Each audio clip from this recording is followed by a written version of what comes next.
Court తీర్పుపై సర్వత్రా హర్షం వ్యక్తమవుతోంది.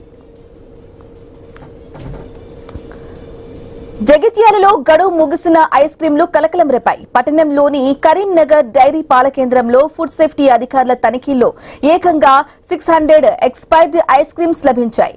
ఫ్రీజర్ సరిగా పనిచేయకపోవడంతో ఐస్ క్రీంలు కరిగి ఫంగస్ పట్టినట్లు అధికారులు తెలిపారు. డైరీ నిర్వాహకులు వాటిని రిటర్న్ పంపిస్తామని చెప్పినప్పటికీ తిరిగి వాటిని ఇతర ఐస్ క్రీంలతో కలిపే అవకాశం ఉండటంతో అధికారులు సీజ్ చేశారు. ఐస్ క్రీం నమూనాలను సేకరించి ల్యాబ్ కు పంపించారు. ల్యాబ్ రిపోర్టు వచ్చిన అనంతరం నిబంధనల ప్రకారం చర్యలు తీసుకుంటామని ఫుడ్ ఇన్స్పెక్టర్ అనూష తెలిపారు.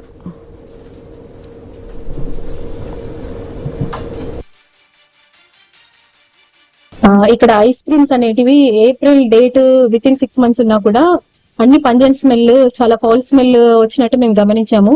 రెఫ్రిజిరేటర్ పాయింట్ లో ఉన్నా కూడా మెల్టింగ్ అనేది అవుతున్నాయి కాబట్టి దాంట్లో ఉన్న ఇంగ్రీడియంట్స్ కానీ ఏమన్నా కానీ సమతుల్యతగా పోర్షన్ లో లేవని గమనించాము. సో ఇక్కడ ఐస్ క్రీమ్స్ వాళ్ళు ఏమంటున్నారంటే మేము రిటర్న్ పంపిస్తామంటున్నారు.